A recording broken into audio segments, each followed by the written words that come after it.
De craquer, ça m'est arrivé, oui. Une fois avec ma maman. Je suis partie dehors et je l'ai laissée dans une situation un peu délicate. Bon, j'ai dit à mon compagnon, on va voir qu'elle soit quand même en sécurité.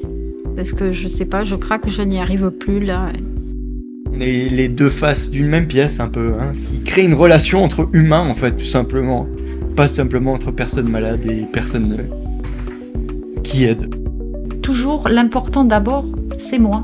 Voilà. Et si je m'occupe bien de moi, je peux m'occuper de l'autre. Voilà. L'important, il est là. Il ne faut pas s'oublier. Vous voici dans la première saison du podcast dédié à la parole des aidants et des aidés. On estime à près de 10 millions le nombre d'aidants en France qui accompagnent quotidiennement un membre de leur famille ou un proche. Lors de la Journée nationale des aidants, le 6 octobre 2023, le CIAF de l'Aude, un collectif associatif emmené par l'UDAF, a invité les aidants, les aidés et les professionnels à la Fabrique des Arts à Carcassonne. Au programme forum, café des aidants, pièces de théâtre et un peu à l'écart du brouhaha, dans une salle de la médiathèque, mon studio de radio éphémère. J'ai installé mes micros un par avant et j'ai recueilli en toute liberté les témoignages des aidants ou des aidés. En 10 épisodes, en 10 rencontres, chaque situation singulière, chaque émotion, chaque agacement brosse un portrait impressionniste de leur vécu. Vécu que nous serons nombreux à partager un jour. Je m'appelle Claudine, ça oui c'est facile. Me définir, je suis comédienne. J'aime jouer.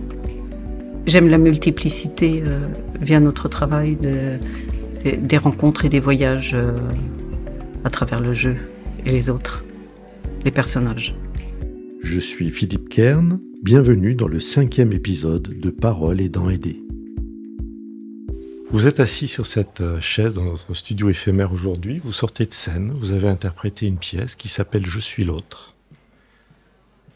Vous êtes qui ?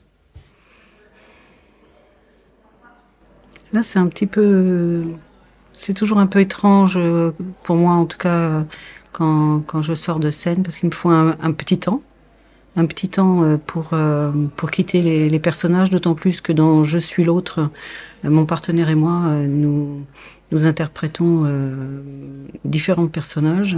Lequel vous ressemblerait le plus ? Je ne sais pas. Je ne sais pas parce que j'essaie d'être absolument sincère dans chacun d'eux. Donc je crois qu'il y a vraiment une partie de moi dans chacun d'eux. Est-ce qu'il y a une partie d'aidant de vous ? Certainement. Oui. C'est quoi être aidant pour vous ?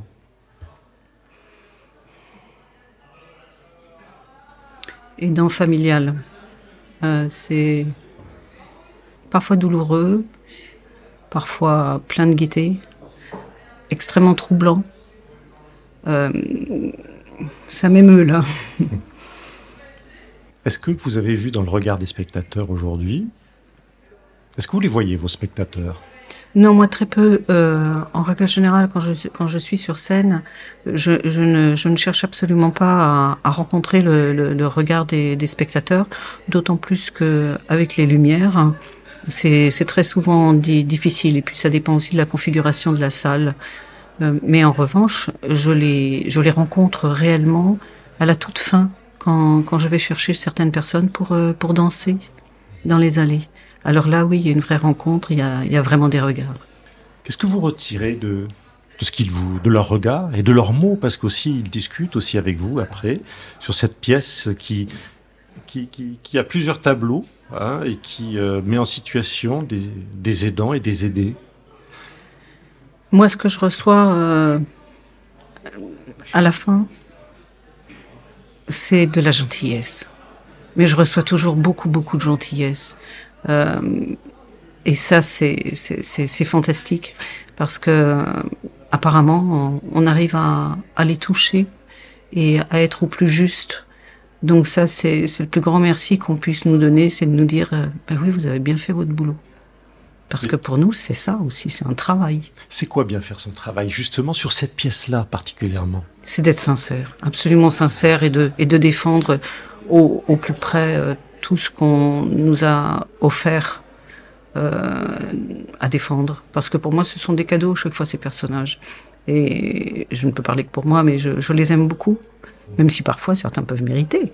Mais oui, j'essaie vraiment d'être extrêmement sincère et de donner vraiment une partie de moi. Qu'est-ce qu'on défend pour les aidants aujourd'hui ? Qu'est-ce qu'il faut défendre ? Qu'est-ce qu'il y a à défendre ? Oh mon Dieu, c'est tellement dur d'être aidant, c'est tellement... et puis ce qui me vient vraiment en tête, c'est aussi c'est l'argent. Enfin, je suis désolée, c'est extrêmement terre à terre, mais ils ont besoin d'aide financièrement parce que être aidant, c'est 24 heures sur 24. Et ça veut dire que le travail professionnel en pâtit très souvent beaucoup. Et puis il faut trouver des aides, des personnes, des aménagements. Il y a des dépenses annexes. Donc je crois que vraiment s'ils avaient plus de soutien financier, ça leur permettrait aussi d'avoir cette reconnaissance comme quoi ils sont dans une situation extrêmement particulière, mais aussi ça leur permettrait de pouvoir mieux respirer et prendre aussi leur vie. Parce que si eux sont dans leur vie, ils vont pouvoir être encore plus aidants, plus proches, plus à l'écoute, moins irrités, moins irritables, parce que la fatigue, c'est terrible. C'est terrible la fatigue, ce que ça peut même arriver à faire.